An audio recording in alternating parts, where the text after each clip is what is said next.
நம்ம ஐயா உள்ளிட்ட டேவிட் ஐயா உள்ளிட்ட தேவ ஊழியர்கள் கத்துடைய பிள்ளைகள் நம்ம இன்பட் ஐயா தேவ ஊழியர்கள் கத்துற பிள்ளைகள் எல்லாருக்கும் அவரோட உடல் ஊழியர்கள் நன்றி சொல்றேன். கத்தர் நல்லவர். அல்லேலூயா. காலையில் அம்பத்தூரில் ஒரு 10:30 மணிலேருந்து ஒரு 4 மணி வரைக்கும் தொடர்ந்து கிளாஸ் எடுத்துட்டு அங்கே ஒரு செமினார் போர்டில் எழுதி ஒரு 1/2 மணி நேரம் லஞ்ச் பிரேக் விட்டாங்க. 3 மணி நேரம் தான் பிரேக். இது டிசம்பர் மாதத்தில்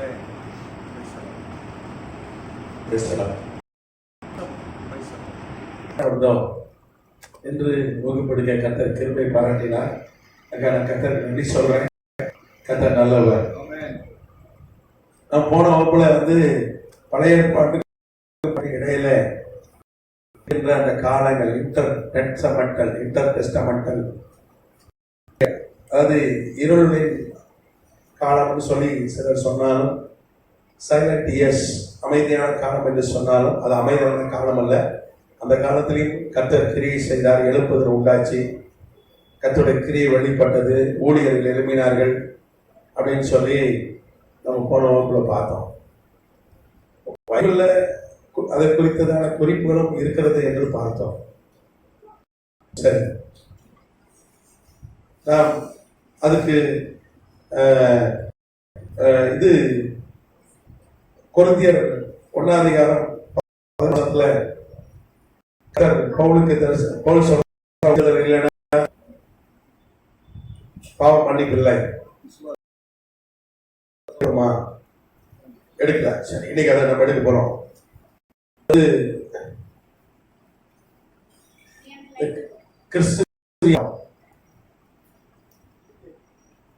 கிறிஸ்டாலஜி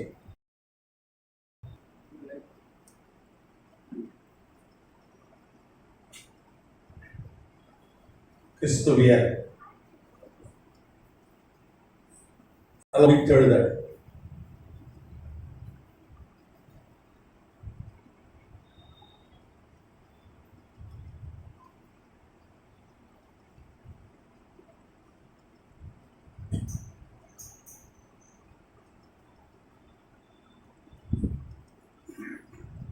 கொரிந்தியர் 15 அதிகாரம்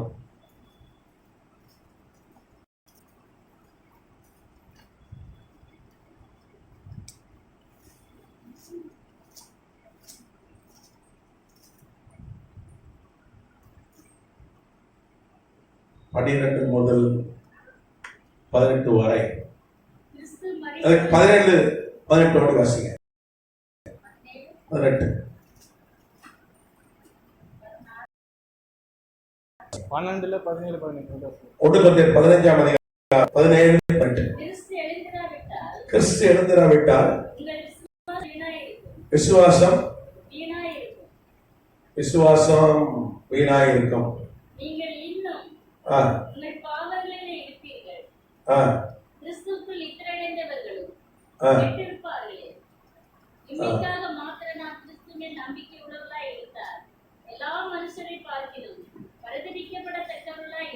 போதும். இங்க 1 கொரிந்தியர் 15 அதிகாரத்துல கர்த்தர் பவுலை கொண்டு எழுதின வார்த்தைகள். அங்க சிலர் 12 வசனம் சொல்லுது, சிலர் மரித்தோரிலிருந்து எழுந்தார் என்று, கிறிஸ்து மரித்தோரிலிருந்து எழுந்தார் என்று பிரசங்கிக்கப்பட்ட மரித்தோரின் உயிர் தெழுதல் இல்லை என்று உங்களை சிலர் எப்படி சொல்லலாம்? அப்போ சிலர் அங்க டவுட் எழுப்புறாங்க. ஒரு சபையில என்ன சொல்றான், மரித்தோர் கிறிஸ்து உயிரோடு எழுப்பல அப்படின்னு சிலர் சொல்றான்.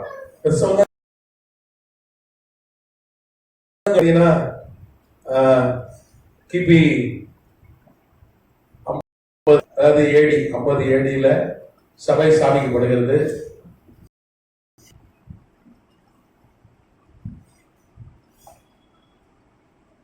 அதுக்கப்புறம் பாத்தீங்கன்னா 54 நிருபம் 1 கொரிந்தியர் நிருபம் எழுதலாம். ஏறக்குறைய நான் காட்டுவேன். இந்த 4 வருஷத்துல அந்த சபையில வந்து ஒரு 120 இருந்து 150 ஆத்துமாக்கள் இருந்தார்கள் என்று ஹிப்போலிட்டஸ் ரோம வரலாற்று ஆசிரியர் வந்து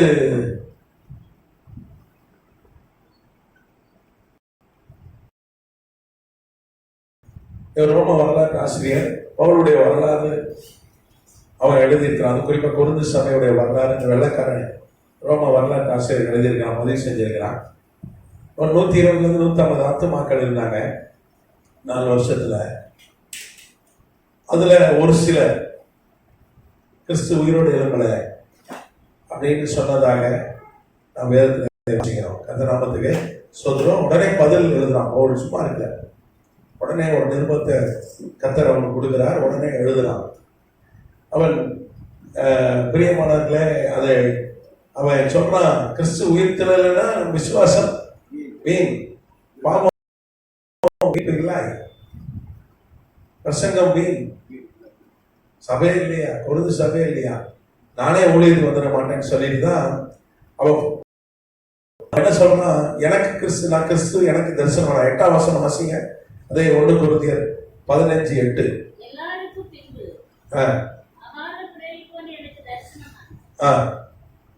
பவுலுக்கு தரிசனம்.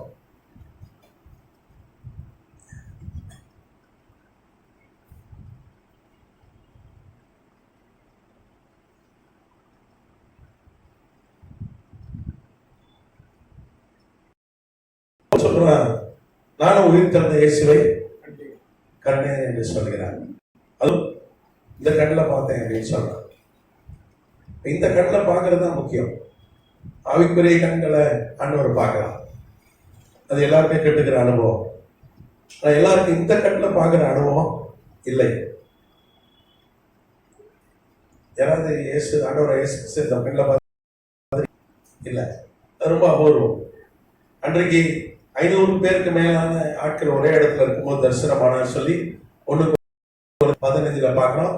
அதுல பாத்தீங்கன்னா பிலாத்துடைய மனைவி அதில் அடக்கம், லாங்கினஸ் ஒருத்தன் ஈட்டியில குத்துனா பாருங்க அவனை அடக்கம், கிளேவியஸ் ஒருத்தன் அவனோட சிலுவையில் அறைந்த அத்தனை போர் சேவர்கள் தலைவன் ஒருத்தனை கொடுத்துப்பாங்க கிளேவியஸ். அவன் தான் சொன்னா மெய்யாகவே தேவனுடைய குமாரன், சிலுவையில் அறைந்து சொன்னா மெய்யாகவே தேவனுடைய குமாரன் சொன்னானே. அவன் கூட பேருந்து கூட ஊழியத்துக்கு போயிட்டான். இவங்களுக்கெல்லாம் தரிசனமானார் ஒரே இடத்துல. இவங்களா கல்லில ஆண்டவரை தரிசித்தாங்க, எல்லாம் ஊழியத்துக்கு போயிட்டாங்க. நீ கிறிஸ்துவ தரிசித்த எவனும் என்ன பண்ணல, சும்மா போயிட்டான், ரத்த சாட்சியம் மறிச்சான். அதுல குறிப்பா பாத்தீங்கன்னா அவருடைய சகோதரன் யாக்கோபுக்கு அதன் பின்பு இந்த அப்போஸ்தலர் எல்லாருக்கும் என்ன கடைசியில எனக்கு தரிசனமானார்னு சொல்றான். எப்போ ஆண்டவர் அவனுக்கு தரிசனமாகிறார்?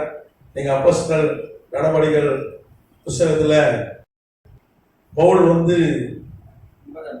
9ஆம் வருஷம் 1ஆம் வருஷம் 9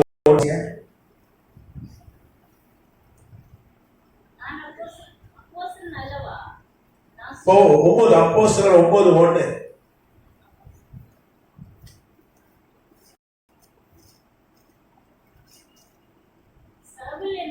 சவுல் என்பவன் இன்னும் கர்த்தருடைய சீசனை பயமுறுத்தி சீரி சதானாசை போய் 2ஆம் வருஷம்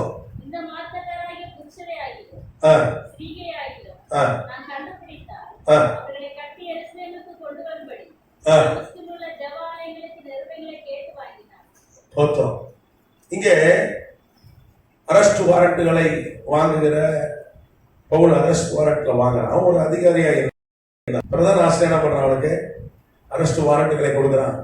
அது மாத்திரம் இல்ல, கர்த்தருடைய சீசன் என்ன பண்ணி பயமுறுத்தி கொலை செய்யும்படி பண்றான். சீரி பிரதான ஆசிரியருக்கு போறான். தேவ ஊழியர்களை கொண்டு வர முடியாது, அவளை சிறைப்பிடிக்கணும், சபையை அழித்து போடணும், அவங்கள சிறையில் போடணும்னு சீரி பாய்ந்தவன் என்று வேதம் சொல்லுது. சீரினார். அப்படிப்பட்ட அந்த சவுல் ஆகிய பவுலை தான் கர்த்தர் என்ன பண்றார், ரட்சித்து அவனுக்கு தரிசனம் ஆகிறார். அப்படி போகும்போதுதான் நிருபங்களோடு போகிறார், வாரண்டோடு போகிறார்.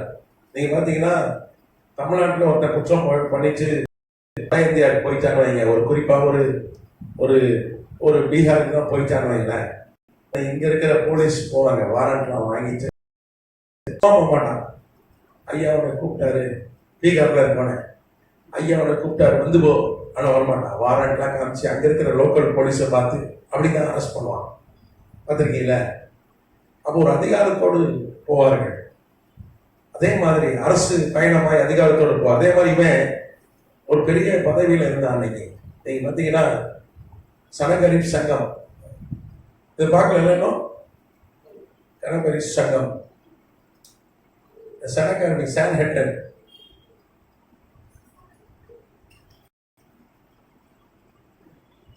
இது வந்து யூத சுப்ரீம் கோர்ட்.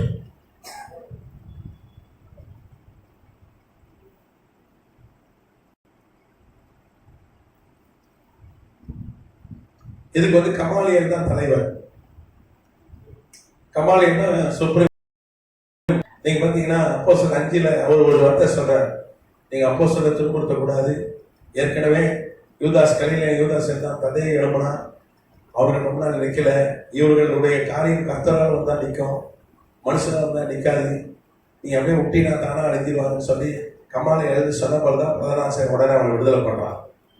ஒரு சக்தி வாய்ந்த ஒரு பதவி. அந்த சனகரி சங்கத்துல யூத சுப்ரீம் கோர்ட்ல கமாலியனுக்கு அடுத்தபடியா ஒரு சுப்ரீம் கோர்ட் ஜட்ஜா தான் வந்து ட்ரைனிங் இதான் வந்தான் பவுல். நீங்க பவுல் பார்த்தீங்கன்னா 24 வயசுல 24 வயது அப்போ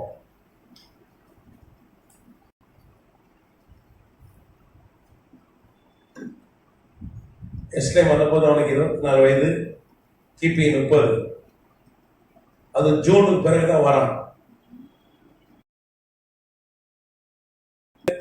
கிபி 30 ஏப்ரல் 3ஆம் தேதி 30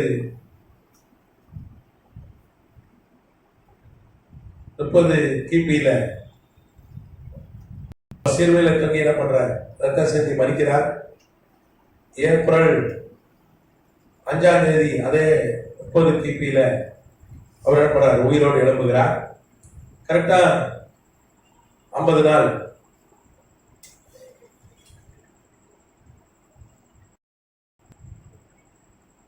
அப்போ மே மாதம் 23ஆம் தேதி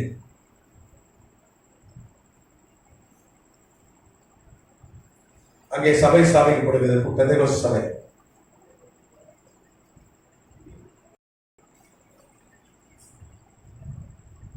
மே 23 கிபி 30.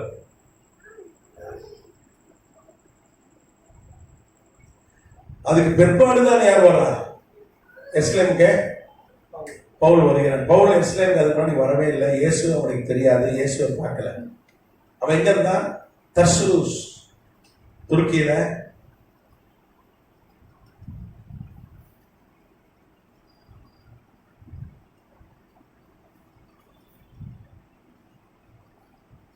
தர்சூஸ்ல இருந்தான். 24 வயசுல தான் இங்க வந்தான். நாமத்துக்கு சோத்திரம். நீங்க பாத்தீங்கன்னா அப்போஸ்தலர் 22ஆம் அதிகாரம் 27ஆம் வசனம். அப்போஸ்தலர் 22:27 வாசிக்கலாமா? 22, 27, 28 வாசிங்க. அப்பொழுது சேனாபதி பவுலினிடத்தில் வந்து, நீ ரோமனா, எனக்கு சொல் என்றான். அதற்கு அவன், நான் ரோமன் தான் என்றான். சேனாபதி பிரதியுத்தரமாக, நான் மிகுந்த திறமையினாலே இந்த சிலாக்கியத்தை. அதற்கு பவுல், நானும் இந்த சிலாக்கியத்துக்கு உரியவனாக பிறந்தேன் என்றான்.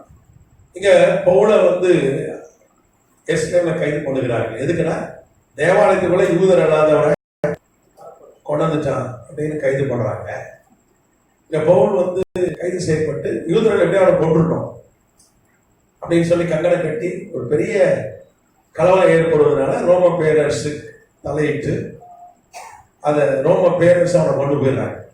பிரதனாசன திட்டங்க பவுல கொண்டுடணும். பிரதனாசனுக்கு அதிகாரம் இருக்குது, கல்லை எழுதி கொள்வதற்கு ஒரு ஆளை கொன்று போடுவதற்கு அதிகாரம் உண்டு. ஆனா இவன் கலவரம் பெருசானதுனால தளபதியே வருகிறார். தளபதியே வந்து என்ன பண்றான், தலையிட்டு பெரும் இவனை மீட்டு வரான். அப்போ வந்து இவனை கட்டி வச்சு அடிக்கிறதுக்கு இருக்காங்க. அப்ப சொல்றான், நூற்றுக்கு அதிபதி பார்த்து சொல்றேன், யோ நான் ஒரு ரோமனை விசாரிக்காம நீங்க எப்படியா கட்டி வச்சு அடிப்பீங்கன்னா பாய்ந்துடுறான் நூற்றுக்கு அதிபதி.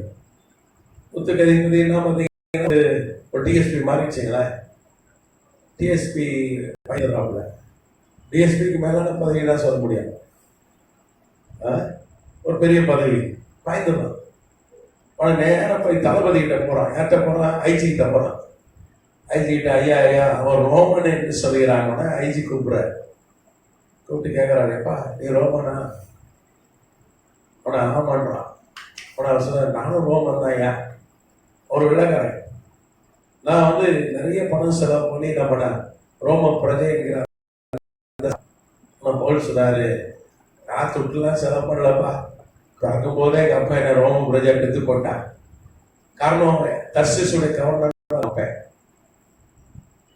ஒரு பெரிய படை வைத்திருந்தான், நிறைய ரிசர்ச் பண்ணினான்னு சொல்லி வரலாறு சொல்கிறது. ரோம பேரரசு ஆவணங்கள் சொல்கிறது. அதுவும் அவங்க அப்பா வந்து திபேரியஸ், ரோம பேரரசர் திபேரியஸ் ராயன் நண்பராக வேற இருந்தாலும் வரலாறு சொல்லுது. உடனே அவன் சொன்னான், வெகு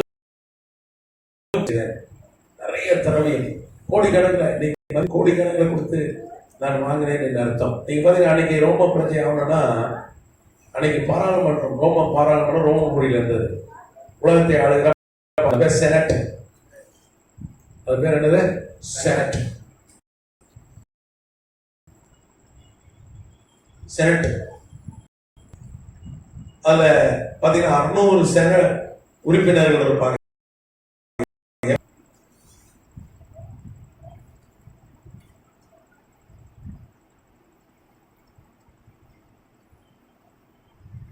இவங்கெல்லாம் சேர்ந்து என்ன பண்ணுவாங்க, ஒரு 300 பேர் மேல மெஜாரிட்டி பாஸ் பண்ணாதான் ஒரு ஆளுக்கு என்ன பண்ணுவாங்க, ரோம பிரஜைன்ற அந்தஸ்து கொடுப்பாங்க.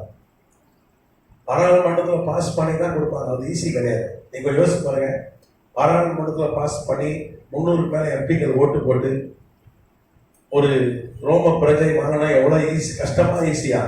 இருக்கிறதுலே கஷ்டம். ஒரு எம்பிகிட்டே லெட்டர் வாங்க முடியாது. அவன் அவ்வளவு பேருக்கு சுட்டு கொடுக்கணும். சுட்டு கொடுத்தாதான் என்ன பண்ணுவாங்க, ஓட்டு போடுவான். பல கோடி இன்னைக்கு மதிப்புக்கு வந்து ஒரு 10-15 கோடி கொடுத்தாதான் ஒரு இது கிடைக்கும். ஒரு எம்பியை போட்டு ஓட்டு போட வைக்கிறது ஈஸியா? கிடையாது. நம்ம இந்திய நாடாளுமன்றத்துல கேள்வி கேளுங்கன்னா காசு கேட்கறான் எம்பி, சில எம்பி. நான் கேள்வி கேட்கறோம்னா நீ என்ன பண்ண, எனக்கு சுட்டு கொடு.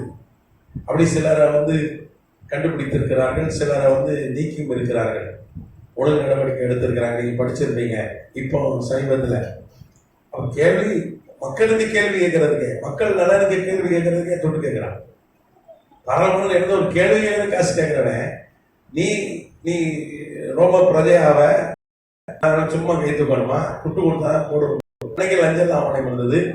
இன்னைக்கு மதிப்பு 10-15 கோடி ரூபாய் கொடுத்தாதான் ஒரு ரோம பிரஜை ஆக முடியும். ஆனா அப்பேற்பட்ட அந்தஸ்தை அவன் பிறவிலே அடைந்திருந்தான். காரணம் அந்த ராயல் பிளட்டு. அவங்க அப்பா கவர்னர், இவனும் கவர்னர் மிகப்பெரிய பணக்காரன் என்று வரலாறு சொல்லுது. அவங்க அப்பா ஒரு ஆலையில இருந்தார், அதனாலதான் அந்த பிரஜை. அதனால மற்றபடி அவனை துட்டு கொடுத்துதான் வாங்கணும். பாருங்க, யாரும் தேர்ந்தெடுத்துட்டாரு பாருங்க. இப்பேற்பட்ட ஆளை தேவ பிரஜையா இருந்தாதான் ஊர் ஃபுல்லா உலகம் ஃபுல்லா போக முடியும். இஷ்டத்துக்கு இல்லை எங்கேயும் தடுத்துருவானுங்க. இடுப்புல எப்போதும் கட்டி இருந்தாங்க. வரலாற்று ஆசிரியர் நைசிப் பரிசு எழுதுறாரு. அது வந்து பாத்தீங்கன்னா ஒரு பலகை, ஒரு உட்டு பலகை, இப்படி ஒரு பலகை ரெண்டத்தையும் சேர்த்து புக்கு மாதிரி என்ன பண்ணிருப்பாங்க.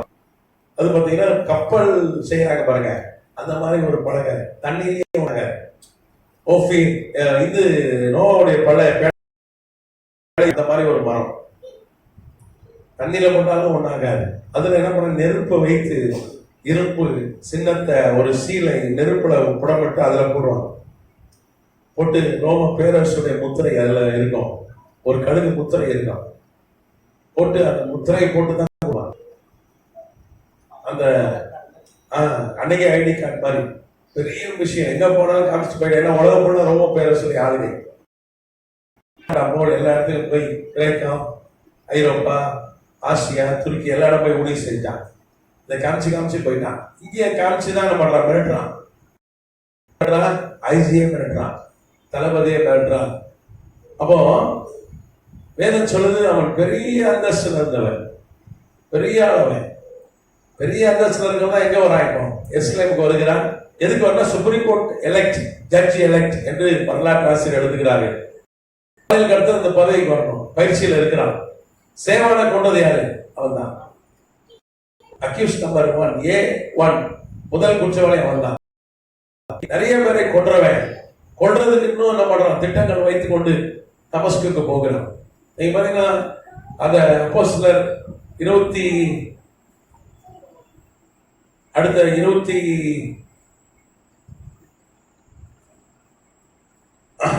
அதிகாரம் 26, 27 வாசிங்க.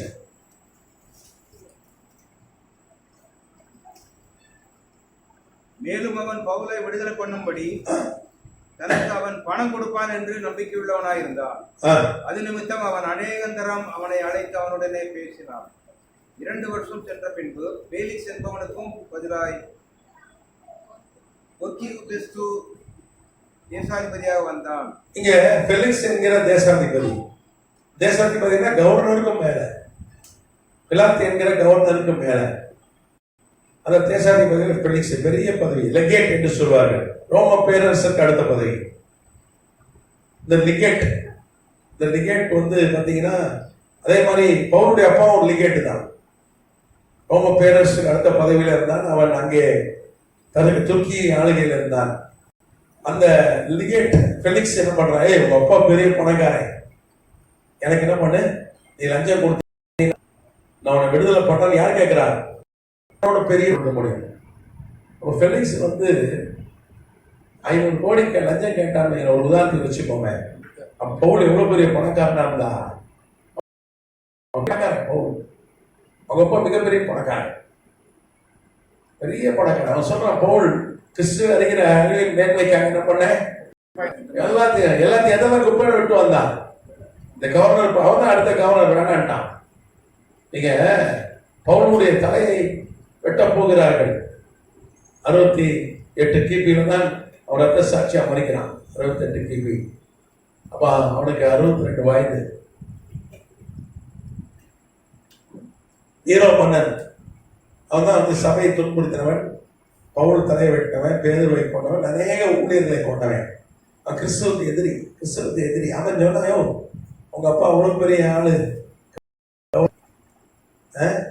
நீ ரோம பிரஜை, எதுக்கு அவனுக்கு இந்த வேலை? இப்போ கூட என்ன பண்ணு, கிறிஸ்து வேண்டாம், சுவிசேஷம் வேண்டாம்னு சொன்னா உனக்கு நல்ல அந்தஸ்து வைக்கிறான். உனைய ரோம பேரரசன், உலகத்தை ஆளுகிறவன். அவன் நினைச்சா செய்ய முடியும், உனக்கு நல்ல நிலையில. ஆனா இவன் கழுத்துல கத்தி வச்சு தலையை வெட்ட போறாங்க. நீரும் நேரடியே வந்தான், களத்துக்கே வந்தான். வரலாறு சொல்கிறது, நைசிபோரஸ், ஹிப்போலிட்டஸ் போன்ற வரலாறு எழுதியிருக்காங்க. சலத்துக்கே எதுக்குப்பா அம்மா சாவுற, நீ எப்பேற்பட்ட ஆளு, நீ எங்களுக்கு வேணுமா, ஆளுகை வேணும், நீ மறுதளிச்சது, நீ ஊழியத்துக்கு போய, நான் என்ன பண்ணிடுறேன், இப்ப கூட விடுதலை பண்ணிடுறேன், உனக்கு அந்தஸ்து வைக்கிறேன் அவசரம். கிறிஸ்து எனக்கு ஜீவன், சாவு எனக்கு ஆதாயம்.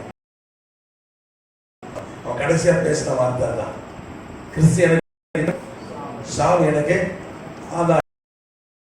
தலை வெட்டப்பட்டு 3 தடவை தள்ள துள்ளி குதித்து கீழே விழுந்து செத்து போனான். அவனுடைய கல்லறையை 2002ஆம் ஆண்டு 2002ல விஞ்ஞானிகள் அவன் கல்லறையை உடைச்சாங்க. எங்கன்னா இத்தாலியில ரோம்ல அவருடைய கல்லறை இருக்கிறது. இத்தாலி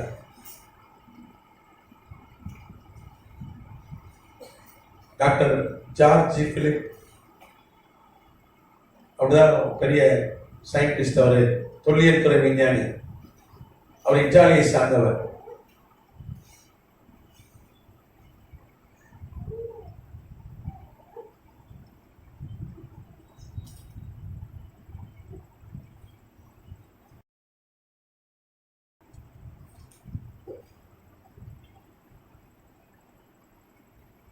இவர் தொல்லியல் துறை விஞ்ஞானி. அவர் தலைமையில் 2002 இருந்து 2009 வரைக்கும் 7 வருஷம் ஆய்வு செய்து பவுல் உடைய சின்ன சின்ன எலும்பு துண்டுகள் தான் கிடைச்சது. 2000 வருஷம் ஆனால் கல்றல்ல, எல்லாம் இட்டு போச்சு. அவனுக்கு போட்டது ட்ரெஸ் எல்லாம் கிடைச்சது. அதை ஆய்வு செய்து மரபணு சோதனை பண்ணி ஒரு டிஎன்ஏ பண்ணி போன்ற விஞ்ஞானிகள் கண்டுபிடித்தார்கள். அவன் 62 வயசு வரைக்கும் வாழ்ந்தவன் தலை வெட்டப்பட்டு என்ன பண்ணான், செத்து போனான் அப்படின்னு கண்டுபிடிச்சாங்க. தலை வெட்டி நசு பண்றாங்க. அவன் தலையில ஒரு கட்டி இருந்தது. நம்ம 2 Corinthians 12ஆம் அதிகாரத்துல ஒரு முள் கொடுக்கப்பட்டிருக்கிறது. அது என்ன, சாத்தான தூதனா இருக்குன்னு சொல்லிருக்கேன். அந்த முள் இதுதான் சொல்லி விஞ்ஞானிகள் சொல்றாங்க. வருஷம் தலையில கட்டியோடு 26 வருடம். 36 வயசுலதான் அந்தியோகிக்கே வர ஊழியம் ஸ்டார்டிங் சொன்னா உடனே ரட்சிக்கப்பட்டவன ஊழியம் செஞ்சிடான். 28 வயசுல ரட்சிக்கப்படுறான், தேச வயசு தரிசிக்கிறான், நமஸ்காருக்கு போகும்போது ஊழியம் செய்ய. ஆனாலும் கூட அதுக்கப்புறம் சரியான ஊழியம் இல்லை. அவன் யாரும் நம்பல, அவன் யாரும் கூட்டு போல. அங்க போயிட்டான், தர்சஸ் போயிட்டான். பர்னபா தான் என்ன பண்றான், தேடி போய் அவனை கூப்பிட்டு வந்து அந்தியோகியை கூப்பிட்டு வரான். துருக்கியில இருக்க அந்தியோகியா பட்டணம் பெரிய சபை. சர்வையுடைய மிச்சங்கள்லாம் தொல்லியல் துறை விஞ்ஞானிகள் கண்டுபிடிச்சிருக்காங்க ஆய்வு செய்து. பெரிய சபை, 2 லட்சம் பேருக்கு மேல இருந்த ஒரு சபை. அங்க வந்து ஒரு அசட் பாஸ்டர் பர்னபாக 36 வயசுல தான் ஊழியம் ஸ்டார்ட் ஆச்சு. அவன் ஸ்டார்ட் பண்ணும்போது மண்டக்குள்ள என்ன இருக்கு, அவனுக்கு வியாதி கட்டி. நம்ம என்ன சொல்லுவான், 6 வருஷம் நல்லா இருந்தேன், அப்ப ஏன் கும்பிடல, இப்ப மண்டக்குள்ள தலை சுத்துது, கண்ணில் கண்ணீரா வடிது, யாராவது வாந்தி வருது. இப்ப வந்து ஊழியத்தை கூப்பிட்டுருக்கையா, 6 வருஷம் ஐயா போன சும்மா தானே இருந்தேன், ஒரு பையனை நம்பலைய, நான் போல யாரும் நம்பல. இவன் வந்து கிறிஸ்தவருக்கு எதிரி, ஊழியர்களை கொன்றவன். அதெல்லாம் ஒரு ஊழியக்காரனோட நல்ல அனனியா ஆண்டவர் சொல்றார், எப்ப போப்பா தலையில கை வச்சோம். அனனியா சொல்றான், ஆண்டவரே அவன் கொள்ளாதவன். ஆண்டவருக்கு ஐடியா கொடுக்குறான் அனனியா. அனனியா யாரு, எண்ணிக்கை கொண்ட பிசாசு பிடித்த ஒரு மனிதனை கர்த்தர் விடுதலை ஆக்கிறார் கதிரேயர் நாட்டுல 28 கிபியில 108 AD. அவன் போய் தமஸ்கு போன்ற பட்டண ஊழியம் செய்து அப்படி எழுமல சீசன் தான் இவன். அனனியாவுடைய சீசன் தான். அனனியா சொல்றான், அவன் ரொம்ப டேஞ்சரஸ் ஆள் ஆண்டவரே. ஆண்டவர் சொல்றான், போ போ, அவன் ஜாப் பண்ணிருக்கான், போ. எவனும் நம்பலன்னு சொல்லி பைபிளை வாசிக்கிறோம். அவ்வளோ ஒரு பையன் நம்பல, ஒரு அப்போஸ் நம்பல. நான் பர்னபாவை மாத்திரம் நம்பி ஊழியத்துக்கு வரும்போது என்ன இருந்தது, மண்டக்குள்ள கட்டி. அவன் சொல்லல, கட்டியோடு போய் ஊழியம் செய்யலாம். என்ன, ஆண்டவராக இயேசு கிறிஸ்துவை முகமுகமா தரிசிச்சான். உயிர்த்தெழுந்த இயேசுவை அவன் தரிசிச்சான். அதான் காரணம். இல்லைன்னா அவன் செஞ்சிருக்க மாட்டான். அவ்வளவு பெரிய ஆளாமன். அவன் ஜாலியா கவர்னரா இருப்பான். அவங்க அப்பா வந்து வீட்டுல உட்கார்ந்தா கோடி கோடியா காசு, வானா வர போறான், யார் எங்கன்னா ஒரு 10 பேர் வருவான். அவனுக்கு ஒரு பெரிய சாம்ராஜ்யமே இருந்தது. ஆனாலும் கூட இந்த கட்டியோட பரவாயில்ல, வீட்டுல படுத்து கிடக்காம. அம்மா ஒரு சின்ன தலைவலி வந்தா எல்லாம் கேன்சல் பண்ணுவான், சர்ச்சுக்கே எங்க கடை லீவ் விட்டுருவான். ஏன் ஒரு மண்டை குத்து வந்துச்சு, ஒரு தலைவலி வந்து சொல்லுவான். ஆனா இவன் அப்படி இல்லை, மண்டை உள்ள கட்டியை வச்சு, கட்டிலாம் வச்சா சர்ச்சு ஒன்ஸ் வர லீவ் விட்டுருவான். சர்ச்சு என் வீட்டுக்கு இப்போ வந்தப்பறம் பாஸ்டர் என்ன பண்ணுவான், மாசம் வந்து என்ன பண்ணுவான், திருவிழா கொடுக்கணும், நான் வீட்டுல படுத்து போயிடுவான்.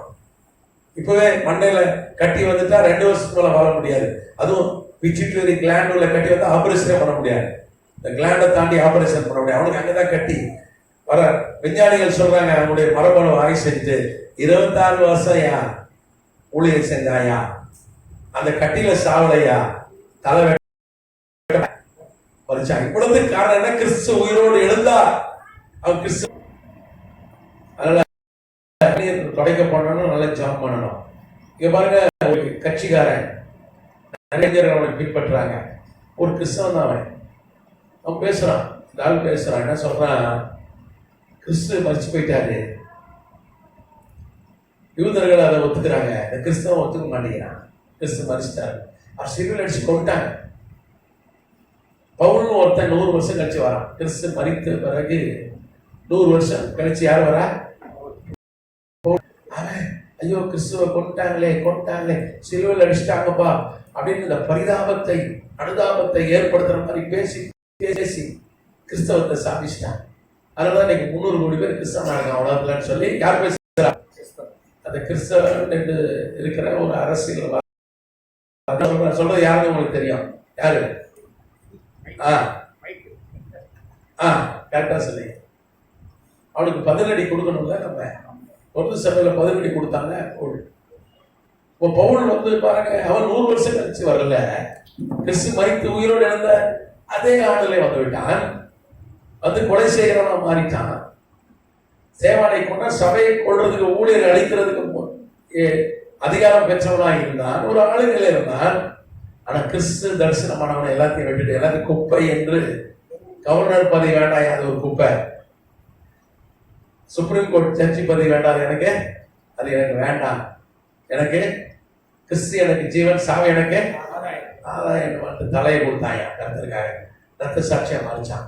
கிறிஸ்து மாத்திரம் உயிரோடு எழும்பலன்னா அவன் செத்துருப்பான. அதுவும் ஊழியர்களை பண்றவன்.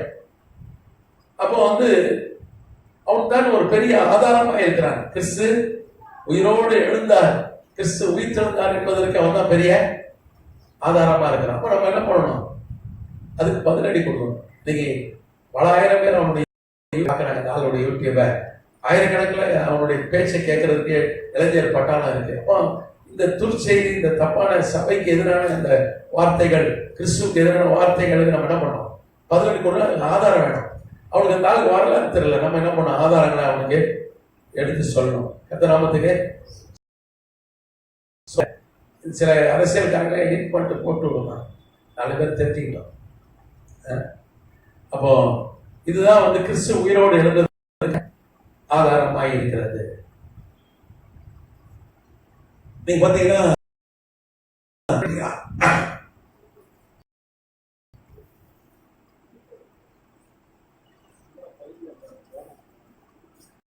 அடுத்த ஒரு ஆதாரம் பார்த்தீங்கன்னா அதே 1 கொரிந்தியர் 15ஆம் அதிகாரத்துல 7ஆம் வசனம் வாசிக்கிறோம். 1 கொரிந்தியர் 15:7.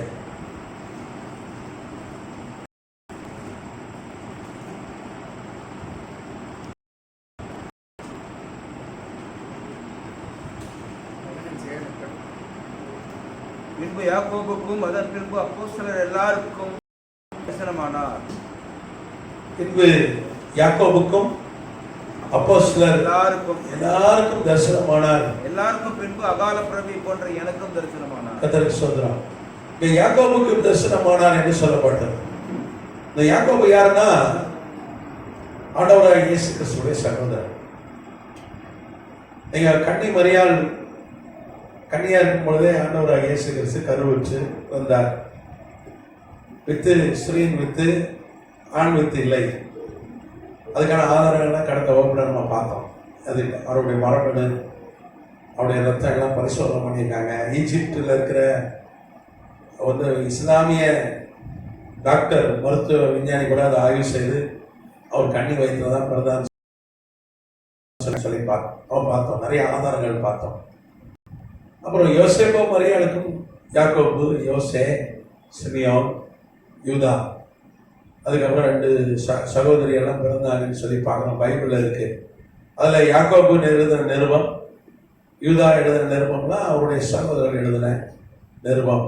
நீங்க பார்த்தீங்கன்னா வேத புத்தகத்தில் பார்த்தீங்கன்னா அவருடைய சகோதரர் யாரும் அவரை வந்து என்ன பண்ணல, அவரை விசுவாசிக்கவில்லை என்று வேதம் சொல்லுது. அவருடைய சகோதரர் யாரும் அவரை விசுவாசிக்கவே இல்லை. நீங்க பாத்தீங்கன்னா அவர்கிட்ட சொன்னாங்க, அற்புதத்தை எங்க போய் செய்ய சொன்னாங்க? ஊருக்குள்ள செய்யாத, நீ என்ன பண்ண? இஸ்லாம்ல போய் செய், யூதேயாவில் போய் செய். நீ செஞ்சீங்கன்னா வேதம் அவங்க சொன்னாங்க, அப்பதான் ஃபேமஸ் ஆக முடியும் அப்படின்னாங்க. உன ஆண்டவர் சொன்னார். அதுவும் அப்போ பண்டிகை, என்ன பண்டிகை? கூடார பண்டிகை. அப்போ அந்த கூடார பண்டிகையில நீங்க போய் வெளியரங்கமா செய்யுங்க அப்படின்னு சொல்லி வேதம் சொல்லுது. அப்ப யாரும் அது விசுவாசிக்கவில்லை. அவரை என்ன பண்ணாங்க? அவரை ஏற்றுக்கொள்ளவில்லை அப்படின்னு தான் நான் பார்க்கிறோம். அப்போ அது குறிப்பா அந்த காரியம் வந்து பாத்தீங்கன்னா யோவான் 7ஆம் அதிகாரம் 3ஆம் வசனம் வாசிங்க. யோவான் 7:3.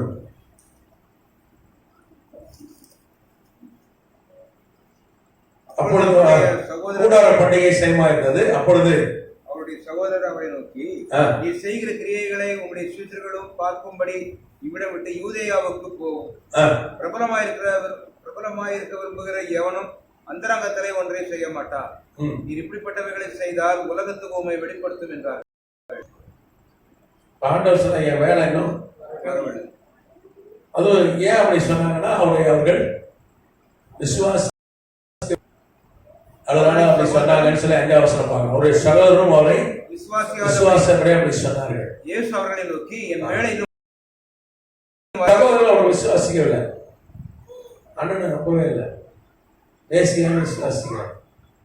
எல்லாம் சொல்லியிருப்பான், மரியாதை சொல்லியிருப்பான், நான் கண்ணியா கருவுல தங்கனையா அண்ணன் அவங்க அப்பா சொல்லியிருப்பாரு. ஆனா இந்த பயப்பிள்ளைங்க யாரும் விசுவாசிக்கல. அற்புதம் செய்யற சக்தி இருக்கு, அற்புதம் செய்யறாங்க, அதை பார்க்கறாங்க. அப்பவும் என்ன பண்றான்? அண்ணன் கொஞ்சம் பெரிய வைத்தா, இது மோடி மஸ்தான் வைத்தியா, இல்ல இது மேஜிக் ஷோவா, அவனுடைய சரியா அவனுக்கு தெரியல. நீ போய் கூட்டம் நிறைய இருக்கிற எஸ்வரங்களை போய் பண்ணுன, அப்ப என்ன பண்டிகை? அவங்களுக்கு கூடார பண்டிகை. அப்ப பல லட்சம் பேர் இருப்பாங்க, நீ போனீங்கன்னா ஃபேமஸ் ஆயிடலாம். அப்ப ஃபேமஸ் ஆனா என்ன ஆயிடலாம்? நம்மளும் ஃபேமஸ் ஆயிடலாம், நல்ல காசு கிடைக்கும். இப்படிதான் வந்து கணக்கு போட்டாங்க. அது மாத்திரம் இல்லை, நீங்க பாத்தீங்கன்னா ஒரு இடத்துல ஒரு வீட்டுல அவர் போதிச்சுட்டு இருக்கிறாரு. அவர் யாரு? என்னுடைய தாய், யாரு? என்னுடைய சகோதரன். ரொம்ப இதா வருத்தமா சொல்றாரு. ஆமா. அப்போ வந்து அவர் மதிமயங்கி இருக்கிறார், அவர் பைத்தியமாய் அப்படின்னு சொல்லி அண்ணனே குடிச்சு போவார். அவர்கள் வந்து ஆட்டோஸ்லாம் விட்டாரே சத்துரு, அவருக்கு சத்துருவா தான் இருந்தாங்க. ஆட்கள் அவர் சிறுவையில் தொங்கும் போது கூட மரியாதை தவிர, யோவான் தவிர வேற யாரும் கொஞ்சம் பெண்கள் இருந்தார்கள். அவர் தவிர யாரும், அது குறிப்பா சகோதரர்கள் யாரும் அவர் கூட ஊழியத்துல பயணிக்கவில்லை. கூட வந்தான். லூக்கா 8ல பார்க்கிறோம், சில சாட்சியாளர் ஊழியம் செய்யறவர்கள் வந்தாங்க, கொஞ்சம் உறவினர்கள் வந்தாங்க. அப்போ யாக்கோபு ஒரு எதிரியாக இருந்தான். போது யோவானை பார்த்து சொன்னாரு, எங்க அம்மாவை பார்த்துக்க, இனிமே நீதான் அவனுக்கு மகன், அவங்க தான் அவனுக்கு தாய். அம்மாட்ட சொன்னப்பா இவன் தான் அவனுக்கு மகன். அப்போ இந்த பயல்கள் சரி கிடையாது. அம்மாவையும் என்ன பண்ணல, பார்க்கல. அண்ணனையும் உலக அற்புதம் செய்யறாரு. அண்ணன் கண்ணீர் வயிற்றுல பிறந்திருக்காரு, தேவதூதன் சொல்றான், உனக்குள்ள மேசியா வந்திருக்காரு, ஆண்டவரே வந்திருக்காரு. அம்மா சொல்லி என்ன பண்ணல, அம்மாவையும் மதிக்கல.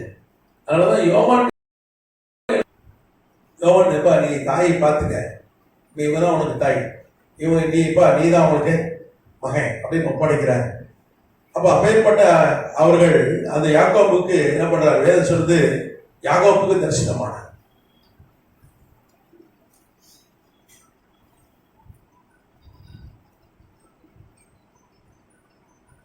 யாக்கோபுக்கு தரிசனமானார் என்று வேதம் சொல்லுது. நீங்க நல்லா கவனிக்கணும் ஒரு காரியத்தை. பவுல் சொன்னா, நான் போய் யாக்கோபு சபைக்கு தூணாத யாக்கோபை பார்த்தேன். கலாத்தியர்ல சொல்றான், நான் போனேன் எருசலேமுக்கு, அங்க யாரை பார்த்தேன்? யாக்கோபா. யாக்கோபு அந்த யுகம் மறிச்சிட்டான், அவன் தலை வெட்டப்பட்டு மறிச்சிட்டான். அப்போ இவன் சபைக்கு தூணா இருக்கிறான். பவுல் போய் பார்க்கும்போது, பவுல் எப்போ போய் பார்க்கிறான்? அவன் ஊழியத்தின் ஆரம்ப நாட்களே போய் பார்க்கிறான். பார்க்கும்போது சபைக்கு தூணா இருக்கிறான். கர்த்தர் பாருங்க, உயிரோடு எழுந்த பொருள் யாக்கோபு போய் ரட்சிக்கிறார். எப்படி ரட்சிக்கிறார்? சகோதரன் தான் விசுவாசிக்கிறார். அவனுக்கு என்ன பண்ண, உயிரோடு எழுந்ததை என்ன பண்ணார்? திஷ்டாந்தப்படுத்துறார். எதிரியா இருந்தான், அண்ணனை ஏற்றுக்கொள்ள, அண்ணனை பைத்தியம் பிடிச்சிட்டு போவன், அண்ணனை விசுவாசிக்காதவன். அவன் ஏன் மாறினான்? யாக்கோபுலாம் ரத்த சாட்சியா மறிச்சான். நீங்க யாக்கோபுடைய காரியம் பார்த்தீங்கன்னா, அவன் 69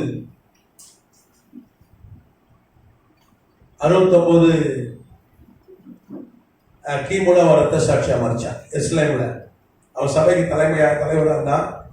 2 வரலாற்று ஆசிரியர்களுடைய மரணத்தை பதிவு செஞ்சிருக்காங்க. 69 அவன் ரத்த சாட்சியா மறிச்சான். 12:12. ஆமா. அந்த யாக்கோபு தலை வெட்டிட்டான். அவன் சாரி ஏரோது வெட்டினான். அந்த யாக்கோபு யாருன்னா யோவானுடைய சகோதரன். இந்த யாக்கோபு வேற, இது இயேசுடைய சகோதரன். நீங்க பாத்தீங்கன்னா 69 கிபியில ஏடியில நீங்க பாத்தீங்கன்னா அவனை அண்ணா பிரதான ஆசிரியர், அண்ணா பிரதான ஆசாரியன்.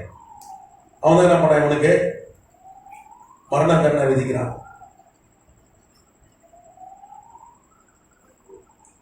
இங்கிலீஷ்ல அன்னாஸ். அவதான் மரண தண்டனை விதிக்கிறான். என்ன பண்றாங்க, தேவாலயத்தின் ஒப்புரையில இருந்து தள்ளி விடுறாங்க. தள்ளி விட்டு அவனை கண்டறிந்து கொள்கிறார்கள். ஒருத்தன் என்ன பண்றான், பெரிய அந்த துணி துவைக்கிற இந்த காலத்தில் ஒரு கட்டை இருக்கும், கட்டையை வச்சுக்கிறது, அந்த கட்டையை அடிக்கிறான். ரத்த சாட்சியா மறிச்சான். வரலாற்று ஆசிரியர்கள் பார்த்தீங்கன்னா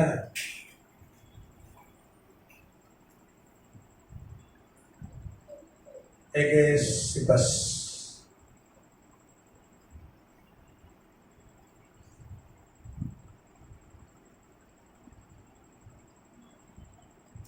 ரோம வரலாற்று ஆசிரியரோடு, அதுக்கப்புறம் இசுபியஸ்,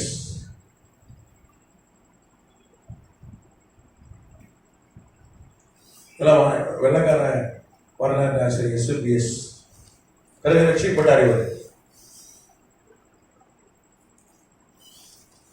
இவனை யாக்கோபுடைய மரணத்தை பதிவு செஞ்சிருக்காங்க. அப்போ யாக்கோபு என்ன பண்றான், ரத்த சாட்சியா மறிக்கிறான். நீங்க பாத்தீங்கன்னா அவன் எஸ்லேம்ல ஒரு தூணாக இருந்தான், ஒரு தூணாக இருந்தான். கத்திராமத்துக்கு சுதந்திரம், ஒரு தலைவனா இருந்தான். எஸ்லேம் சபைக்கு அவன் தான் தலைவனா இருந்தான். ஏன்னா பவுல் வெளியே போயிட்டார். 66 ஒரு முதல் யூத ரோம போர். அப்ப பவுல் யோவானுக்கு போயிட்டான். இவன் தான் தலைவனா இருந்தான். பெரிய சபை எஸ்லேம் சபைக்கு அவனா என்ன பண்றான், தலைவனா இருக்கிறான். கத்திராமத்துக்கு சுதந்திரம். நீங்க கலாத்தியர் 2:2 அவனை குறித்து பதிவுகள் இருக்கிறது. நிறைய இடங்கள்ல பைபிள் அவனை குறித்து பதிவுகள் இருக்கிறது. கத்திராமத்துக்கு சுதந்திரம். அப்போ அந்த யாக்கோபு அவன் யாருன்னா கொல்லப்படுகிறான். அவனை யாரு, ஏரோது என்ன பண்றான், தலையை வெட்டி கொள்றான். 44 கிபி. அது வேற ஏரோது. முந்தைய ஆண்டவருக்கு என்ன பண்றான், ஆரம்ப ஆண்டவரை விசுவாசித்தவன். கத்திராமத்துக்கு தோற்றம்.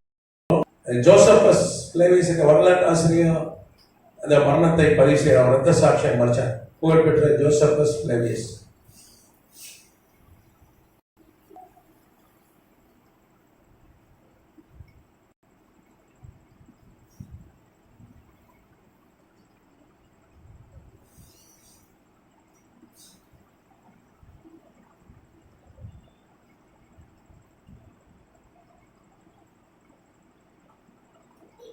அப்போ கிறிஸ்து உயிர்த்தெல்லாம் விட்டாரு. கிறிஸ்தவ சாட்சியம் மறிக்கிறான். அண்ணனே வேண்டாயா, விட்டு போனவன் தானே, வைத்தியம் பிடிச்சாலேன்னு சொன்னவன் தானே. அப்போ யாக்கோபுக்கு என்ன பண்ணார், உயிர்த்தெழுந்த இயேசு தரிசனமை நான் தான் என் அண்ணன், இந்த பூமியில் அண்ணனா இருந்த நான் தான் நான் உயிரோடு எடுத்துட்டு என்ன பண்றார், அவர் திருஷ்டாந்தப்படுத்தினார். அதனாலதான் அவர் ரத்த சாட்சியா மறிச்சான். இவர் சீசர் எல்லாமே ரத்த சாட்சியம் மறித்தார்கள். 40 நாள் யாக்கோபு இன்னொரு யாக்கோபு தலையை வெட்டிட்டாங்க.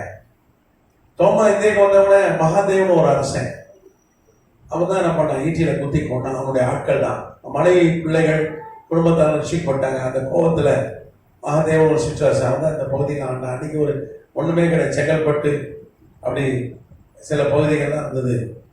சின்ன மீனவர் கிராமம், அந்த மீனவர் கிராமத்தில் தான் இருந்தான் அவன். மயிலாப்பூர் ஒரு அந்த மயிலாப்பூரில் தான் இருந்தான் மீனவர். மீன் பிடிச்சிட்டு ஊழியம் செஞ்சுட்டு இருந்தான். அவனை ஈட்டியார் குத்தினார். ரத்த சொட்ட சொட்ட வந்து சின்னமலை சேதாப்பட்ட ஆற்றங்கரை அடையாள ஆற்றங்கரை மறிச்சு போனான். அவனை தூக்கி கொண்டு மயிலாப்பூர் அடக்கம் பண்ணாங்க. அதை கட்டுற மேலே தான் என்ன கட்டியிருக்காங்க, சாந்தம் சர்ச்சை. இன்னைக்கு அவனுடைய எலும்பு துண்டெல்லாம் இங்கே இருக்கு. அவன் ரத்த சாட்சியா மறிப்பானா? அப்போ சீசர் யோவான் வந்து இயற்கையாக மறித்து போனான். ரத்த சாட்சியம் மறிக்க ட்ரை பண்ண அவன் சாவே வரல. அவனுக்கு நம்ம ஏற்கனவே பார்த்தோம். விஷம் கொடுத்தார்கள், சிங்கக்கம்பியில போட்டாங்க, எண்ணெய் கொப்பரில் போட்டு வறுத்தாங்க. அப்புறம் பத்மத்தீவுல, ஆளில்லா தீவுல, சோரை இல்லாத தீவுல போட்டாங்க. அப்புறம் சாவல. 94 வயசுல இயற்கையா வேசியில மறித்து போனாங்க. அவனோட டெத் சர்டிஃபிகேட் இருக்கு பெர்லின் மியூசியத்துல. அந்த ரோம பேரரசர் ஆமா சீலோடு இருக்கு. சரி, அப்ப இதெல்லாம் ஆதாரங்களா இருக்கு. கிறிஸ்து உயிரோடு எழுந்தார் என்று ஆதாரம். யாரும் பேச முடியாது. கேள்வி தான் கேளுங்க. கேள்வி இருக்கா? இன்னைக்கு இஸ்ரேல் தேசத்துல அவருடைய எலும்புகள் தான் இருக்கு. 2002 வரைக்கும் கனடா ஓட்டோரில் இருந்தது அவருடைய எலும்புகள் தான். அப்புறம் அவங்க கேட்டு வாங்கிட்டாங்க, இஸ்ரேல் அரசு எங்களுக்கு தந்துருங்க. அங்கதான் இருக்க எலும்புகள்லாம். இந்த யாக்கோபுடைய டிஎன்ஏ எல்லாம் அங்கதான் இருக்கு. அவனுடைய டிஎன்ஏ எல்லாம் மரபணுலாம் செக் பண்ணி தான் இயேசுடைய மரபணு பார்த்தாங்க. ஏன்னா புரோட்டோ எவாஞ்சலின்னு ஒரு நூல் 1952 எகிப்துல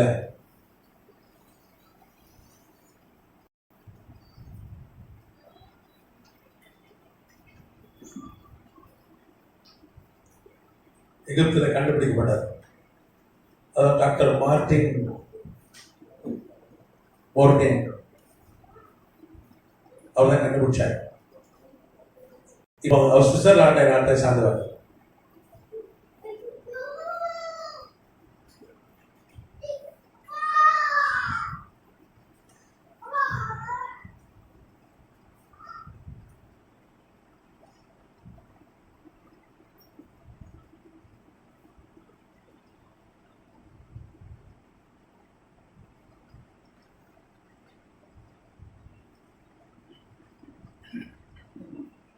அது 22 பக்கம் கொண்ட கிரேக்க மொழி கைப்பிரதி. இங்கிலீஷ்ல மேனுஸ்கிரிப்ட்.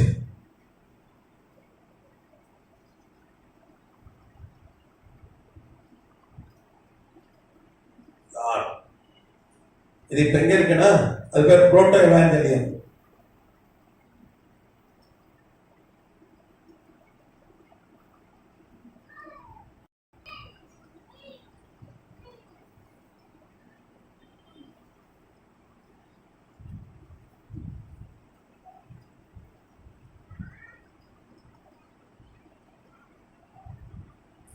இது எங்க இருக்குன்னா போர்டின்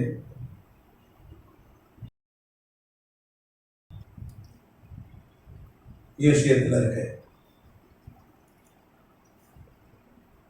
லைப்ரரி.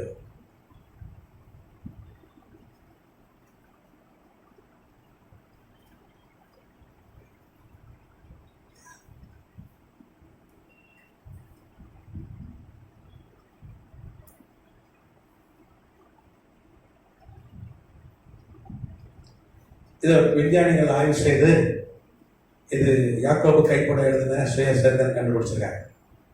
அது நிறைய விவரங்கள் இருக்கிறது. அவங்க எப்படி ஆண்டவரை இயேசு கிறிஸ்து விசுவாசிக்காமல் இருந்தது, அது என்னென்ன தப்பு போனா அவங்க கிறிஸ்து தரிசனம் எல்லாம் அந்த விவரம் இருக்கு. மரியாள் யோசேப்பு கொடுத்த காரியங்கள், ஆண்டவரை இயேசு கிறிஸ்து பிறந்த மாதிரி நடந்தது. ஆண்டவரை இயேசு கிறிஸ்து 12 வயசு வரைக்கும் தான் இருக்கும். அதுக்கப்புறம் 30 வயசுல இருக்கோம். தகவல் அங்கே இருக்கு. யோவான் சாணை கொடுத்துருக்கு. ஏன்னா சொந்தக்காரன் யோவான் சாணங்க, ஆண்டவருக்கு மாமன். மரியாளுடைய யோவான் சாணங்க சொந்த